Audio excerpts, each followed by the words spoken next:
지난 주일 설교부터 우리는 하나님의 부르심을 받은 아브라함에 대한 말씀을 듣기 시작했습니다. 세상 나라를 대표해서 자신들의 이름을 드러내려고 했던 바벨탑을 쌓던 사람들, 그들과는 달리 아브라함은 크게 내세울 것이 없는 사람이었습니다. 아이를 낳지도 못했고 힘과 세력도 없던 이 아브라함, 그런 아브라함을 하나님이 부르셨어요. 그래서 그런 아브라함을 통해서 바벨탑을 쌓아서 자신들의 힘을 과시하는 세상 나라, 그 나라와는 다른 하나님의 나라를 시작하셨던 것이죠. 하나님의 이 부르심은 과연 성공을 할 수 있을까? 우리가 앞으로 계속해서 이 말씀을 들어가려고 해요. 근데 이 아브라함에 대한 삶에 대한 이 말씀을 우리가 계속 들을 때 좀 주목해야 할 두 가지가 있습니다. 첫 번째는 뭐냐면 이 자격 없는 아브라함을 통해서 하나님께서 어떻게 당신의 뜻을 이루어 가시는가, 하나님에 대한 부분을 우리가 좀 주목해서 봐야 하고요. 두 번째는 그런 하나님의 이루어가는 가정 속에서 아브라함은 어떻게 성장하고 자라고 변화되는가, 아브라함에 대한 부분, 이 두 가지 부분을 우리가 좀 주목해서 이 말씀을 앞으로 들어가야 해요. 오늘은 지난 시간에 이어서 이 자격 없는 자신을 부르신 하나님에게 아브라함은 어떻게 반응하고 있는가, 오늘 말씀을 통해 좀 듣고자 해요. 우리 본문 4절 말씀을 함께 합독하겠습니다. 이에 아브라함이 여호와의 말씀을 따라갔고 롯도 그와 함께 갔으며 아브라함이 하란을 떠날 때에 75세였더라.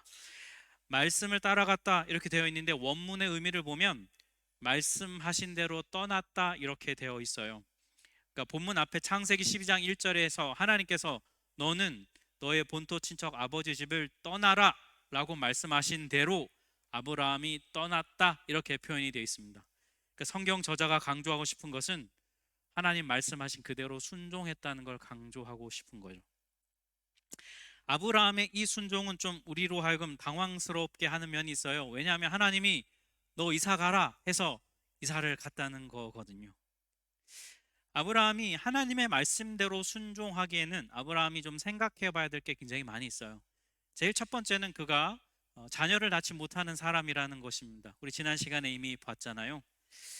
그래서 이 사절을 보니까 아브라함이 떠날 때 누구를 데려가냐면 롯을 데려갑니다. 롯은 누구냐면 아브라함의 조카였어요. 왜 이 롯을 데려갔을까? 뭐 여러 가지 추정을 할 수 있는데 좀 상식적으로 우리가 추정해 볼 것은 그가 자녀가 없잖아요. 그래서 여차하면 이 롯을 자신의 아들로 입양을 하려고 했던 것이 아닐까, 우리가 이렇게 한번 좀 생각해 볼 수 있어요. 또 아브라함이 말씀대로 순종해서 떠날 때 지금 여러분 나이가 75세라고 나와 있습니다. 굳이 나이를 밝히고 있지요. 의도가 있는 거예요, 여러분. 성경은 그냥 쓰이지 않았거든요. 나이가 많다는 거예요. 젊은 나이인 20대, 30대에 새로운 걸 도전하고 직장을 바꾸고 어디 삶의 터전을 옮길 때 여러분 한번 생각해 보시면 그래 뭐 한번 해보지 뭐 이런 생각 하실 수는 있잖아요. 20, 30대는 그게 좀 돼요. 그런데 40대, 50대, 60대가 되면 어디 한번 해보자 이런 말 잘 안 나옵니다. 네. 새로운 환경을 접하고 뭔가를 삶의 변화를 줘야 되면 겁부터 나요. 지금까지 해온 것이 어그러지는 건 아닐까? 그 나이 때 함부로 움직이는 건 쉽지 않잖아요. 게다가 더 결정적인 게 뭐냐면 아브라함이 떠나서 이제 차지해야 할 땅, 하나님이 가라고 해서 갈 땅은 비어있는 땅이 아닙니다. 오늘 말씀에 따르면 가나안 백성들이 이미 자리를 잡고 살아가고 있는 곳이었어요. 그러니 거기에 아브라함이 소떼 끌고 양떼 끌고 사람들 데리고 그 땅에 딱 나타나면 가나안 사람들이 아브라함을 환영해 주는 것이 아니죠. 저 사람이 와서 내가 뭔가 손해 보는 거 아닐까? 나를 위협하는 거 아닐까? 뭔가 의심과 경계의 눈초리로 아브라함을 대했을 것임이 분명해요. 그러니까 이런 아브라함이 어려운 상황에 분명히 처해 있었는데 그럼에도 불구하고 아브라함이 말씀대로 떠날 수 있었던, 순종할 수 있었던 이유는 무엇일까요? 그건 바로 자기 자신보다 하나님을 더 신뢰했기 때문이에요. 아브라함이 만약 자기 자신에게만 집중되어 있었다면 그는 떠나지 못했을 겁니다. 왜냐하면 떠날 수 있는 이유보다 떠나지 말아야 될 이유가 훨씬 더 많았기 때문이에요. 합리적으로 생각해 보면 답은 이미 나와 있습니다. 떠날 수 없어요, 아브라함은. 그런데 아브라함이 떠나라 라는 하나님의 말씀에 반응하여 떠났던 이유는 뭘까? 자기 자신보다 하나님을 더 신뢰하기로 결단했다는 거예요. 여러분, 이 부분이 중요해요. 신뢰하기로 결단한 것입니다. 신뢰에 대한 결단이 있어야 우리는 순종할 수 있어요. 앞으로 나갈 수 있습니다. 순종이라고 하는 것은요, 그리스도인들이 이 땅의 삶을 살아가는데 굉장히 중요한 기술이에요. 우리가 하나님을 믿잖아요. 그러면 하나님이 우리에게 뭘 요구하시냐면 하나님을 신뢰하기를 요구하세요. 하나님을 우리가 신뢰한다면 그러면 우리의 삶에 자연스럽게 나타나는 현상이 하나님께 순종하게 된다는 거예요. 다시 말해서 순종은 내가 아니라 하나님께 집중하고 나를 신뢰하는 게 아니라 하나님을 신뢰하는 사람에게서 나타나는 특징이에요. 내가 어떤 사람인가가 중요한 게 아니라 하나님이 어떠한 분이신가를 알아가다 보면 신뢰하게 되고 순종하게 된다는 거예요. 그 과정에서 우리에게 요구되는 건 결단인 것입니다. 그래서 순종을 통해서 우리는 하나님을 신뢰하는 법을 배워가는 거예요. 이걸 순종할까 말까 고민하다가 순종하려는 그 믿음을 발을 내디디면서 순종했더니 하나님이 이렇게 하시는구나. 이 과정을 우리는 반복하면서 하나님을 신뢰하는 법을 배워가는 거죠. 여러분, 우리에게 주어진 삶을 사는 주체는 바로 우리입니다. 내가 나의 삶을 살잖아요. 그런데 우리 그리스도인들은 삶을 살아가는데 한 가지 중요한 원리를 믿어요. 그게 뭐냐면 삶은 내가 살지만 내 삶을 움직이는 분은 하나님이시다. 이런 믿음이 우리 안에 있어요. 이 원리를 깨닫고 받아들여야 우리가 우리 인생을 하나님의 뜻대로 살 수 있습니다. 내가 너한테 보여줄 땅으로 가라 라고 말씀하신 분은 하나님이에요. 그래서 실제로 간 사람은 아브라함이에요. 그랬더니 그 간 곳에서 약속을 이루는 분은 아브라함이 아니라 하나님이신 거예요. 우리가 어딘가 여행을 가잖아요, 여러분. 자동차로 여행을 가시면 처음 가는 초행길을 여행 가면 우리가 반드시 내비게이션을 켜고 가요. 내비게이션을 따라가면 우리는 결국 목적지에 도착을 하게 되죠. 여러분, 그때 운전은 누가 합니까? 운전은 내가 해요. 뭐 요즘 자율주행차가 나와서 자율주행이 합니다 얘기하실 수도 있겠는데 아무튼 운전을 내가 하잖아요. 근데 목적지에 도달할 수 있도록 안내해 주는 거는 내비게이션이 해요. 그러면 여러분, 질문. 누가 나를 목적지에 데려다 줬습니까? 운전한 나인가요? 아니면 내비게이션인가요? 차. 네. 새로운 관점인데요. 네. 중요한 건 여러분, 뭐 관점에 따라 좀 다를 수 있겠지만, 내가 목적지까지 가는 길을 모르니까 운전은 내가 하죠. 운전은 내가 하는데 내가 한 것은 뭐예요? 내비게이션이 가라고 한 대로 간 거예요. 우회전하라고 하면 우회전하고, 좌회전하라고 하면 좌회전하고. 그러다 보면 내비게이션에게 순종하다 보니 가는 거죠. 간혹 어떤 분들은 이제 근처쯤 가면 내비게이션 끄고 자기가 다 안다고 그러고 내비게이션 안 보고 고집 부리다가 엉뚱한 곳에 가고 그래서 부부싸움하고 이런 경험들 아마 있으실 거라고 예상이 돼요.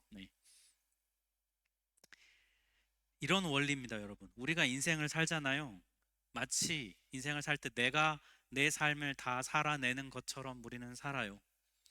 나에게 주어진 일상의 삶의 과제들, 계획 이런 거 내가 다 감당해 낼 수 있을 거라고 생각하고 계획하고 다 그렇게 해요. 근데 막상 여러분 인생을 살아내다 보면 깨닫습니다. 내가 다 책임질 수 없구나. 내가 다 감당할 수 없구나. 이거 반드시 깨닫게 돼요. 근데 문제는 그걸 깨닫는 순간에 우리에게 두려움이 찾아옵니다. 그 두려움에 마주대하고 싶지 않아 해요, 우리는. 그래서 우리는 내 삶의 변수를 없애고 최대한 내가 컨트롤할 수 있는 삶이 되고자 열심히 노력해요. 그게 뭐냐면 바벨탑을 쌓는 거예요. 열심히 나의 힘과 노력으로 내 삶이 최대한 계획대로 가게 하려는 것이죠. 왜 그럴까요? 그 두려움을 마주 대하고 싶지 않아서, 또 내가 감당할 수 없다는 걸 인정하고 싶지 않기 때문에 우리는 어떻게든 내 힘으로 하려고 해요. 그러다 보면 종종 가슴이 턱턱 막히기도 하고 눈앞이 캄캄하기도 하고, 그리고 말로 다 표현할 수 없는 스트레스에 시달립니다. 잠도 잘 못 자게 되죠. 그럴 때 여러분, 우리가 해야 될 일이 있어요. 뭐냐면 내 마음이 길을 잃었다는 걸 인정하는 것입니다. 그리고 영적인 내비게이션을 켜야 돼요. 하나님, 제가 어디로 가야 됩니까? 하나님, 저를 도와주세요. 여러분, 기도하고 말씀 앞에 나가셔야 돼요. 그냥 말씀 봐라 기도하라가 아니라요, 내 마음이 길을 잃었을 때는 고집 부리지 말고 내비게이션을 켜야 돼요. 마음이 길을 잃어서 여러분 방황을 하는데 우리는 자주 미련을 버리질 못해요. 자꾸 내가 했던 방식으로 할 수 있을 거라 착각해요. 그리고 두려워서 바벨탑을 열심히 쌓아요. 벽돌을 올립니다. 여전히 하던 대로 하려고 해요. 그럴 때는 여러분, 바벨탑을 쌓는 세상의 흐름에서 빠져나와야 돼요. 하나님의 부르심을 들어야 합니다. 그 흐름에서 떠나라 하실 때 우리는 금성을 들어야 돼요. 아브라함의 흐름을 따라가야 합니다. 하나님이 나에게 하시고 싶은 말씀이 무엇인지 영적 내비게이션인 말씀과 기도를 켜고 그 앞에 가야 돼요. 이걸 없으면 우리는 길을 잃어버리게 돼요. 아무리 가속 페달을 밟고 열심히 운전을 해도요, 여러분, 목적지에 다다를 수 없어요. 기름만 낭비하고 시간 낭비하고 에너지를 낭비하게 돼요. 사랑하는 여러분, 우리를 이 땅의 삶으로 부르신 분이 계시다. 여러분, 이 진리를 꼭 기억하시기를 바라요. 나 자신에 대한 신뢰가 무너질 때, 더 이상 나 자신을 신뢰할 수 없을 때, 그때는 바벨탑을 더 열심히 쌓을 때가 아니라 하나님을 신뢰해야 될 때입니다. 다른 흐름으로 삶을 살아내야 해요. 그 흐름은 바로 하나님의 말씀을 쫓아 순종하는 흐름이에요. 나의 의도와 계획대로 인생이 흘러가지 않을 때, 길을 잃었다고 생각이 될 때 내비게이션을 켜십시오. 여러분, 정말로 진지하게 말씀과 기도를 하세요. 삶이 어렵고 힘들다면서 왜 말씀 앞에 나가지 않습니까? 왜 기도하지 않습니까? 여러분, 말씀과 기도를 통해 부르심을 따라 순종하는 여러분 되시기를 간절히 바랍니다. 이렇게 여러분, 하나님의 뜻을 따라서 순종의 길을 걸어가잖아요. 그러면 그런 삶에 나타나는 특징이 하나 있는데, 순종하는 사람은 부르심의 자리에서 예배하게 된다는 거예요. 오늘 보면 6절 말씀을 우리 같이 한번 합독하겠습니다. 아브라함이 그 땅을 지나 세겜 땅 모래 상수리 나무에 이르니 그때 가나안 사람이 그 땅에 거주하였더라. 네. 아브라함이 가나안 땅에 도착을 해서 이제 이곳저곳을 지나서 정착한 곳이 어디냐면 세겜이라는 곳이에요. 여기 보니까 모래 상수리 나무, 모래란 말은 가르친다 이런 뜻을 갖고 있고요. 상수리 나무는 오늘날에 굳이 비하면 도토리 나무라고 생각하시면 돼요. 가나안 지역에 있었던 이 상수리 나무는 키가 굉장히 좀 컸어요. 그래서 사람들이 이 도토리 나무를 신성한 나무로 여겼습니다. 왜냐하면 키가 크기 때문에 하늘과 땅을 연결한다는 그런 생각과 믿음이 있었어요. 그리고 이 도토리 나무가 수명이 좀 길어가지고 생명력이 강하다는 그런 믿음이 있었어요. 그래서 가나안 사람들이 이 상수리 나무를 신성한 나무로 여겨가지고 여기에다가 신을 위한 제단을 종종 쌓았습니다. 그렇기 때문에 상수리 나무가 있는 세겜은 가나안의 영적인 중심부였어요. 이곳에 도착했을 때 어떤 일이 있었나? 우리 7절 말씀을 우리 또 한번 같이 합독하겠습니다. 여호와께서 아브라함에게 나타나 이르시되,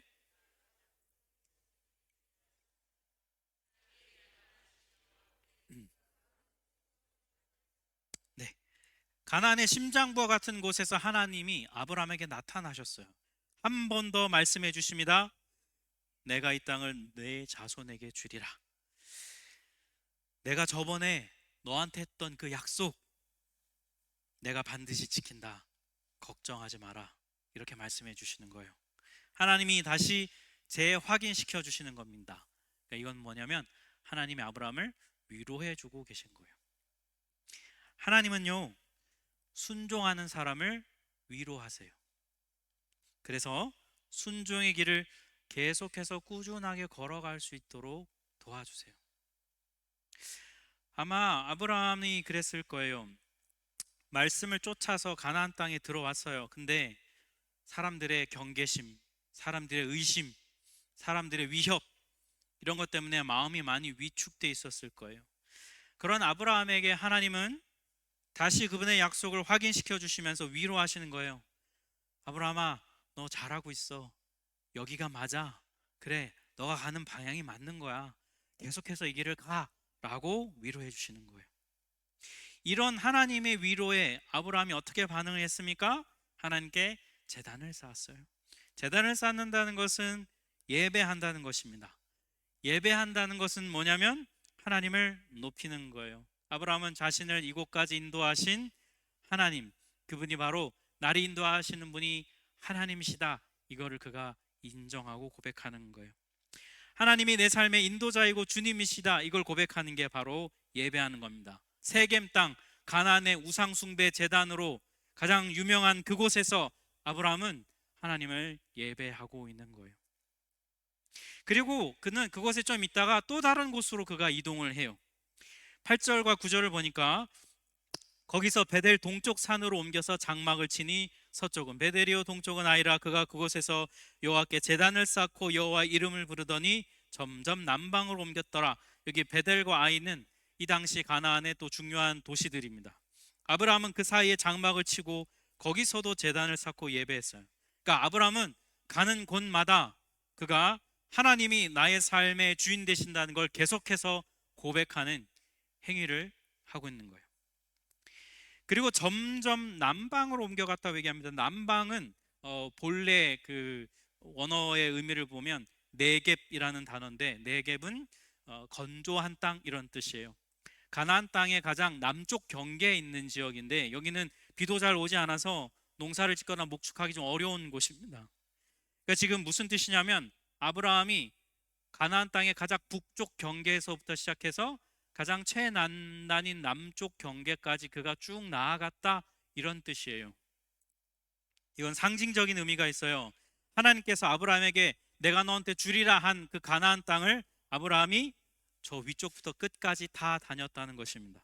그리고 그 가는 곳마다 그가 예배했다는 거예요. 하나님이 이 땅을 나에게 주셨다는 그 믿음을 가지고 아브라함은 어디에 있든 하나님이 나를 부르셨다는 그 신뢰를 그가 믿고 살았다는 거예요. 하나님을 신뢰하는 사람은 그가 어디서든 예배자로 삽니다. 근데 그가 어디서든 예배자로 사는 사람은 주어진 삶을 성실하고 충성되게 살아요. 우리가 간혹 이렇게 살 때가 있잖아요. 나는 지금 여기 있을 사람이 아닌데, 나는 얼마 안 있으면 또 다른 곳으로 가는데, 그래서 그냥 주어진 시간을 그냥 대략 적당히 보낼 때가 있어요. 여러분, 이것은 예배자로서의 태도가 아니에요. 여러분, 우리 삶이요, 때로는 우리가 다 이해할 수 없는 그런 순간을 살아내야 될 시기가 있어요. 내가 계획하고 예상했던 것과는 삶이 다른 방향으로 흘러가서 다른 삶을 살아야 될 때가 있습니다. 예상치 못했던 흐름. 이 설교를 준비하면서 저도 제 삶을 또 한 번 돌아보게 됐습니다. 저는 아브라함보다 35살 어린 제 나이 40에 독일로 가라, 이런 하나님의 부름을 받고 독일 땅에 왔어요. 한국 땅에서 멀쩡하게 잘 살고 있던 저와 제 가족에겐 좀 도전이었습니다. 제가 독일에 보내주시옵소서 기도한 적 없어요. 그런데 하나님이 그런 마음 주셔서 오게 됐어요. 그간의 경험을 통해서 하나님은 신뢰할 수 있는 분이야 라고 하는 믿음이 있었기 때문에, 신뢰가 있었기 때문에 하나님의 부르심을 따라 독일에 왔어요. 그리고 독일에서 사역을 한 지 한 3년쯤 됐을 때 하나님께서는 분립개척이라고 하는 비전을 주셨고, 그리고 그 부점 그로부터 한 1, 2년 후에 분립개척을 하게 됐습니다. 분립개척하기엔 최악의 상황인 코로나 팬데믹의 한복판에서 그렇게 분립개척을 했어요. 근데 참 그 당시를 지금도 돌아보면 참 신기하게 제 마음에 두려움이라는 것이 없었어요. 아마 상식적으로 좀 생각해 보면 좀 제정신은 아니었던 것 같아요. 네. 다행히 성령님께 홀려서 다행이지. 네. 근데 확실했던 거, 그게 뭐냐면 하나님이 이거를 기뻐하신다. 이 마음은 제 안에 분명히 있었기 때문에 그걸 믿고 순종했어요. 그렇게 지금 분립개척해서 제가 5년째 우리 하나교회를 섬기고 있습니다. 하나님께서 이렇게 이 길을 가고 있는 저에게 하나님께서 너가 지금 잘 순종의 길을 가고 있다라고 위로해 주실 때가 있어요. 마치 아브라함에게 세겜 땅에 나타나셔서 그렇게 위로해 주신 것처럼 하나님께서 지금 저에게 위로해 주실 때가 있어요. 그게 내용이 뭐냐면 우리 하나교회 예수님을 아직 믿지 않는 분들, 교회 한 번도 다녀보지 못한 분들이 우리 하나교회에 오시고 등록하실 때예요. 제가 여러 번 말씀을 드렸는데요. 제가 독일에서 목회를 해야 되겠다라고 결단한 중요한 이유 중 하나는 아직 예수님을 알지 못하는 분들, 아직 예수님을 믿지 않는 분들, 아직 잘 모르는 그런 분들과 만나서 그런 분들에게 예수님을 알리고 그분들이 예수님을 주로 고백하게 되는 그, 그 사역. 저에게는 그것에 대한 감동이 있어서 독일에서 더 사역하기로 마음을 먹었거든요. 그리고 분립개척하면서 우리 하나교회가 그런 교회가 되면 좋겠다. 그런 분들이 오는 교회가 되면 좋겠다. 그런 분들이 와서 예수님을 알고 예수님을 믿게 되는 은혜가 있는 교회가 되면 좋겠다는 것이 저에게 되게 중요한 기도의 제목이었습니다. 아직 예수님을 구원자로 고백하지 않지만 우리 하나교회에 등록하시고 오시는 교우분들, 아마 그분들이 저의 기도의 내용을 알고 오시진 않았으리라고 생각이 돼요. 네. 이런저런 다른 이유로 우리 하나교회 오시겠죠. 하지만 저에게는요, 그런 분들이 하나님의 위로하심이에요. 저는 그런 분들을 볼 때마다 제가 왜 지금 이 자리에 있어야 하는지를 확인합니다. 그리고 하나님께서 저에게 말씀해 주세요. 네가 잘 가고 있다. 이 길을 내가 기뻐한다라고 하나님 저에게 말씀해 주세요. 그런 분들이 바로 저의 부르심이죠. 여러분은 어떠세요? 여러분은 하나님을 신뢰함으로 순종의 길을 가고 계신가요? 그런 여러분에게 하나님은 어떤 위로를 주고 계신가요? 하나님은 순종의 길을 가는 자가 반드시 이 땅에서 그 길을 끝까지 걸어갈 수 있도록 격려해 주시고 위로해 주십니다. 여러분에게는 어떤 포인트가 그것인가요? 이 자리에 여러분 오기까지 여러분의 계획대로, 여러분의 예상대로 다 오신 분 혹시 계신가요? 정말 그런 분은 있다면 정말 대단한 분이에요. 아마 대부분 그렇지 않으실 겁니다. 삶이 주어져서 여러 이런저런 변수가 있어서 지금 이 자리에 와 앉아 계실 거예요. 그런 우리에게 여러분 뭐가 필요할까요? 아브라함과 같은 태도가 필요합니다. 내가 어디에 있든 예배자로 사는 거예요. 때론 지금 나의 삶이 전혀 내가 계획하지 않았고 내가 원했던 모습이 아니라 할지라도 그럼에도 예배자로 사는 거예요. 예배자로 산다는 건 무슨 말이냐면 지금 이 순간 나에게 주어진 이 삶을 내가 살아내고 있는 삶을 다스리는 분은 하나님이시다. 이 삶의 주인은 하나님이시다라는 걸 고백하는 거예요. 나를 이곳에 보내신 분이 하나님이심을 믿고 그 주권을 인정하는 것이죠. 나는 여기 있을 사람이 아니야. 이건 내가 원했던 삶이 아니야. 왜 나는 이렇게 살아갈 수밖에 없을까? 이런 생각 때문에 마음에 낙심하고 누군가를 원망하고 불평하면서 우울해하면서 살아가고 있다면, 그래서 바벨탑을 쌓으려고 한다면 여러분 그 흐름을 멈추십시오. 그리고 말씀과 기도를 통해 여러분 예배자가 되세요. 마음의 길을 잃은 것 같은 내 삶, 내가 원하지 않았던 것 같은 지금의 내 삶이라 할지라도 그 삶의 주인이 하나님이 되시면 그럼 그 삶은 망한 것이 아니에요. 그 삶은 다시 길을 찾아갈 것입니다. 잠언 16장 9절이 분명하게 얘기해 주고 있잖아요. 여러분 읽으셨죠? 같이 한번 합독하겠습니다. 사람이 마음으로 자기의 길을 계획할지라도 그의 걸음을 인도하시는 이는 여호와시니라. 아멘. 세상 사람들은요, 세상 사람들은 인생에 대해 이렇게 말해요. 너 계획대로 돼서 참 좋겠다. 네가 계획한 대로 착착착 진행되니까 참 행복하겠다, 이런 말을 합니다. 바벨탑 문화에서는 그렇게 말할 수 있어요. 하지만 여러분, 하나님 나라에서는 내가 의도한 대로 다 되는 게 복이 아니라 하나님과 동행하는 것이 복이에요. 하나님이 주인 되셔서 다스려 주시는 삶이 복된 삶이에요. 그러니 여러분, 그 복된 삶을 살기 위해서는 우리가 해야 될 것은 순종하는 것입니다. 나 자신을 더 이상 신뢰할 수 없을 때, 여러분, 그때 하나님을 신뢰하는 거예요. 진짜 하나님을 신뢰하기를 시작해야 합니다. 나에게 집중하지 말고요, 하나님께 집중해 보세요. 어디에서 무엇을 하든 예배자로 여러분 살아가십시오. 비록 내 계획이 뒤틀리고 예상은 어긋나 있지만 복의 근원이신 하나님이 내 삶의 주관자가 되시고 내 삶을 다스려 주시면 여러분, 우리 인생은 그렇게 불행한 것이 아닙니다. 하나님 앞에 드려진 삶은 결코 헛되지 않아요. 오늘 보면 5절에 보니까 이렇게 되어 있어요. 여러분, 아브라함이 그의 아내 사레와 조카 롯과 하란에서 모은 모든 소유 얻은 사람들 이끌고 가나안 땅으로 갔어요. 이게 무슨 뜻일까요? 여러분, 그의 아내 사레, 아이를 못 낳는 여인이에요. 이 여인을 데리고 이 아킬레스건을 품고 아브라함은 자식을 주겠다는 하나님의 약속을 받아 가나안으로 가고 있습니다. 사레를 버리지 않았어요. 또 조카 롯, 여차하면 플랜 B예요. 이를 자기 자녀로 삼을 수 있는 것입니다. 아브라함은 자신의 삶에 있는 그 모든 있는 그대로의 현실을 그대로 안고 그대로 가나안으로 가고 있어요. 근데 성경은 거기에 대해 뭐라고 평가하냐면 마침내 가나안 땅에 들어갔다라고 말합니다. 저는 이 마침내라는 이 단어가 우리에게 주는 큰 의미가 있다고 봅니다. 아브라함의 삶, 오늘 본문에 나온 아브라함의 삶은요, 두 가지 키워드로 말하자면 순종과 예배예요. 아브라함은 순종과 예배로 마침내 하나님이 약속하신 가나안 땅에 들어갔어요.